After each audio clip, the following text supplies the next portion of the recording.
Hi YouTube, it's Kathy, and this is my weekly entertainment wrap-up for January 9th through 15th. This week I read 3 books, I watched 3 shows, I watched 5 movies, and I listened to 2 books.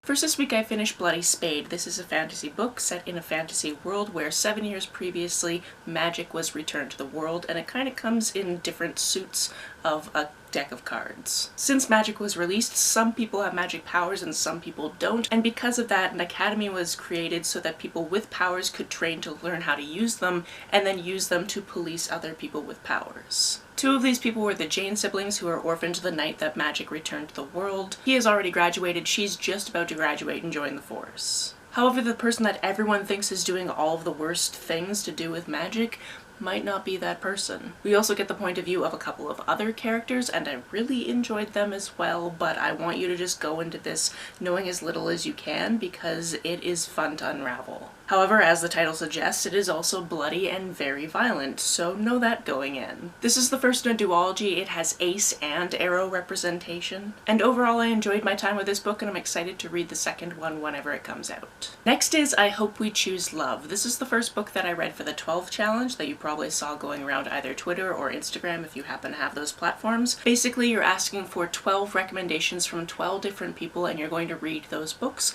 I am doing that, I am vlogging it, I'm also updating it on Twitter and Instagram as I go. This one was recommended to me by Jocelyn from Yogi with a Book and I absolutely loved it. It was fantastic. This is a collection of essays and poetry from the author of Fierce Femmes and Notorious Liars, which I enjoyed during a previous round of the Queer Lit Readathon. A lot of the essays and poetry have to do with being a trans woman of color, but then it also covers other topics, some that require trigger warnings. As a reminder, even though I don't list all the trigger warnings for everything because I'm scared I'm going to miss something, there are a couple links down below where you can go to search out trigger warnings for books. This was a fantastic collection and I highly recommend it. The third book I read with my eyeballs is Stay Another Day by Juno Dawson. I read almost all of this in one sitting, however I started it at about 6 o'clock at night when I was in my Wednesday bath, and I didn't leave the bath until about 10:30 after the bathwater had grown very cold because I just wanted to keep reading it and didn't realize how late it had gotten. The tagline for this one is 4 days till Christmas, 3 siblings, and 1 big secret, and there's a few other secrets thrown in there as well. The 3 point of view characters for this are the 3 siblings. So we have Fern, who is coming back from London to Edinburgh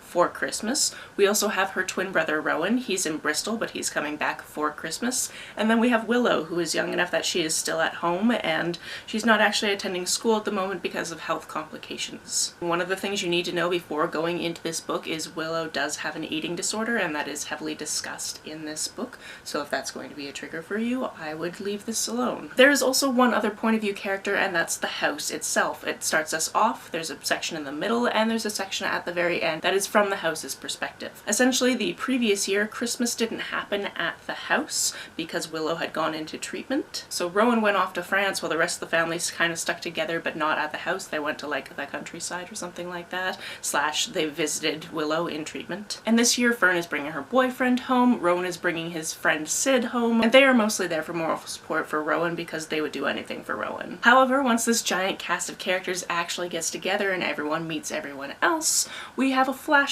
to contend with because, yeah, there is a big secret. I really liked this. Yes, the characters were flawed and there were people that handled things in ways that they should not have handled things. However, that is just kind of indicative of life. I also love that this was set in Edinburgh because that is my favorite city in the absolute entire world. And I feel like if I were the person to reread things for certain seasonal events, I would reread this every Christmas. On to what I watched this week. We watched a couple more episodes of Penny Dreadful. It continues to be entertaining. They are still looking for Mina and they're coming closer to that from what it looks like. We've also had some secrets be revealed and then nobody's really talked about them with anybody else, so I'm looking to see how that situation plays out because they weren't minor secrets, they were like big life secrets that were revealed and nobody's talked about them, so I'm gonna see when that comes up again. We also finished the 2nd season of The Witcher. Okay, the show is pretty to look at, and sometimes, most of the time, I'm following the plot, but there is a lot of political stuff that goes into this, and that's just not my favorite type of plot. I did guess the character reveal at the very end just before it happened, so that was fun for me personally. And of course the fighting of magical creatures and this whole like people splitting off and then coming back together again. I like those aspects of it, but other than that there's not a lot I can really say. I also watched the 2nd second half of the premiere of RuPaul's Drag Race Season 14. If you saw my last weekly entertainment wrap-up, you know that I hated the fact that the premiere was split over 2 episodes. I think that's garbage. This one was much the same as the first half of the premiere. 7 queens came in, they realized other queens had already been there, they did a photo shoot, they did a challenge in the form of a talent show. I feel like there needs to be a ruling where if you're going to do the talent show, you literally can't lip sync for your talent, because that's what half the queens do, and it's just like, we see them every week doing lip syncs anyway, get a different talent. And then if people have tried to be convenient and they only have a 45-second act to do a thing, and they've come up with something else, that should automatically be over anybody lip syncing. It was also fun to tell people in my household about the one cast member who is the first person who is canonically straight on the show, and how that was just kind of brought up in the workroom without him actually saying it. RuPaul said it, and everybody else kind of record scratched, looked over and was like, wait, what? And honestly, drag is for everyone, so I don't care that he is straight. I'm honestly just pissed off that there's never been a drag king on the show. As for movies, we watched John Wick 3, and apparently there's gonna be at least 2 more of this series, so like, what the heck? It is very fun and entertaining to watch. The fight choreography in this one, whoever choreographed the scene that has dogs in it, excellent. You did a very good job, is all I can say, because the action sequences continue to be absolutely fantastic in this franchise. I'm honestly not sure if there's going to be a single person alive at the end of this series though, because so many people die. We watched another action movie that was also a lot of fun, but this one was from 1995, and that's Rumble in the Bronx, starring Jackie Chan. Fun fact, he was in his 40s in the film, which makes the whole subplot of him maybe falling in love with the 21-year-old girl kind of weird. However, this one was kind of fun because it seemed like everyone was overdubbed, even the American English-speaking people. It seemed like they did their lines and then they did them again just so nobody's lips really matched up with what they were saying. And this one also had a lot of fun fight choreography, and if you stay to the end you realize that at one point Jackie Chan actually broke his foot while he was doing the choreography, and then they had to like basically make him a special sock to go over his cast and like a way to close off his jeans so he could still keep filming the movie. There were also at least 3 ambulances called during the filming of this movie. Essentially, he goes to America to attend his uncle's wedding. His uncle also sells off his store just before he goes off on his honeymoon, and some absolute jagweeds come to the store and start stealing stuff one day, so basically he beats them up. And then from there it is just a big rumble between this gang and Jackie Chan. There's also a bag full of diamonds at one point, because why not? Since I'm one of the 5 million people that have started watching Bailey Sarian's videos since the Panini started, I also decided to watch a documentary that she recommended called Mommy Dead and Dearest. This is a documentary about the murder of Dee Dee Blanchard, which was orchestrated by her daughter, Gypsy Rose Blanchard. Gypsy Rose technically didn't do the stabbing, but she did get her boyfriend to do it. Something that's really compelling about this documentary is there is so much home footage used in it, because they basically filmed everything they were doing. I imagine that they were putting out little updates to people that were basically funding this family. If you've never heard of the Blanchards before, essentially they were Hurricane Katrina victims, and when they were resettled from that event, her mother kept saying that she had health problems. And basically this is a case of Munchausen by proxy, and basically nothing was actually wrong with Gypsy Rose. Her mother just kept saying there were things wrong with her because then she would get attention. And that's what Munchausen by proxy is. If it was somebody saying, I am sick, and they're actually not sick, that's Munchausen. But if you're caring for somebody saying they're sick and they're not sick, that's Munchausen by proxy. However, although one doctor did bring this up, I don't think she was actually diagnosed,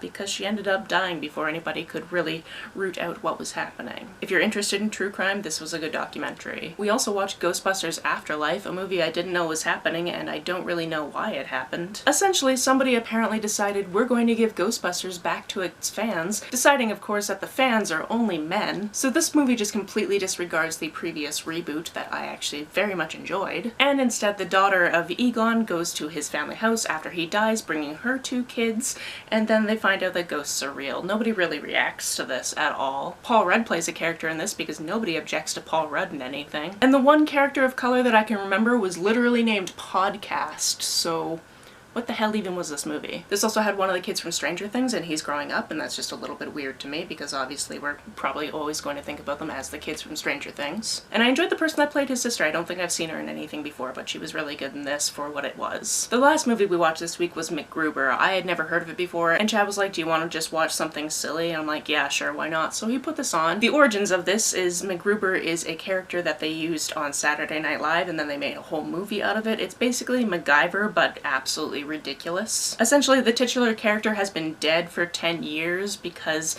his wife has exploded at their wedding and he's been grieving that, so the main supervillain thinks that he's been dead. The whole world thinks that he's been dead, and then a colonel shows up and says, basically, you're the only person that can fix this problem that we're having, so come fix it. He then gets a band of brothers together to go solve this, and then shenanigans ensue. Look, occasionally this was funny. There were points where I did laugh. It was nice to see Val Kilmer again because I haven't seen him in anything for a while. And there were little gimmicks I found particularly amusing, such as him always carrying his car stereo around, or Kunth, the villain, always painting things. However, this movie was homophobic and then turned around and had the main character saying that he would do certain sex acts to people if they would just let him continue the mission and that type of thing, which was just not a thing that I needed. It also used some ableist language that we definitely don't use anymore. Partway through the movie, I'd actually pegged it as a 2 on Letterboxd, and then I went back to add a star for the music because the music is actually pretty great in this, and then I took away half a star for the sex scenes that we got because those were just bad and I hated them. So yeah, if you're looking for something ridiculous, this is that. It's also a bunch of other things. One of the books I listened to, the first one being Quiet in Her Bones. This one takes place in New Zealand and it has to do with a character who is himself a writer.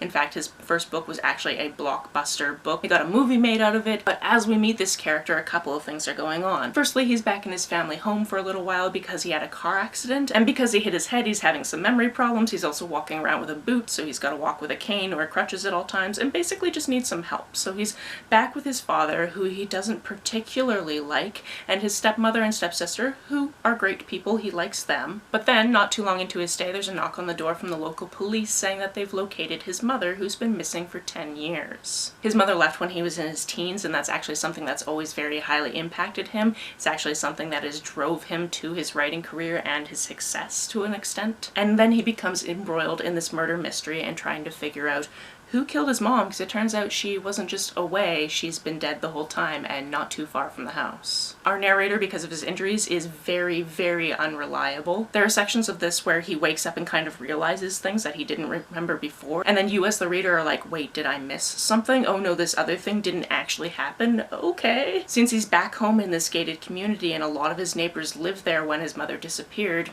everybody's kind of a suspect. This had tons of twists and turns and I very much enjoyed it. The other book I listened to is the second book from my 12 challenge, and that is His Only Wife. This one takes place in Ghana and has to do with this woman who, when she was younger, her father died and her uncle wouldn't take them in, so this other woman did. And as repayment for that, this woman comes to her mother and says, hey, I'd really like your daughter to marry my son because he's with this woman that the family just really doesn't like, and if he gets married, that will make her go away. So we start out at her traditional wedding, however, her husband isn't even there. Basically, he marries her in absentia because he's still away on business, and then her life from there is just kind of up in the air. She's not really told a lot of things. She's moved into one of his houses, but not his main family home because the other woman is still there. Through this book, we see her and her husband fall in love. We see more of this community and this way of life, and basically how family is everything, and even if your family actually hasn't treated you very well, you're still expected to treat them when things come your way. And what I loved about this book is this woman just coming into her own and realizing that no, I don't have to do things if I don't want to do things, and if things aren't going to be the way that people told me they were going to be, I don't need to continue what I'm doing. This was another really good book, so I can only hope that the other 10 books that I was recommended for this challenge are just as good. That's it for this week. If you've read, watched, or listened to any of these, let me know about it down in the comments below. On the way down to the comments, if you hit that subscribe button, that would be very nice of you. If you don't feel like leaving a comment but want to make sure that I know you were here, just leave me an emoji or a smiley face if you happen to be on your keyboard. Some people have asked if there's a way to financially support this channel, so I set up a Ko-fi account, which is a digital tipping service. The link for that is down below, as well as the link to my PayPal and my Amazon wishlist in case you would like to buy me a book. You can like and share this as you see fit, and I will see you very soon. Bye!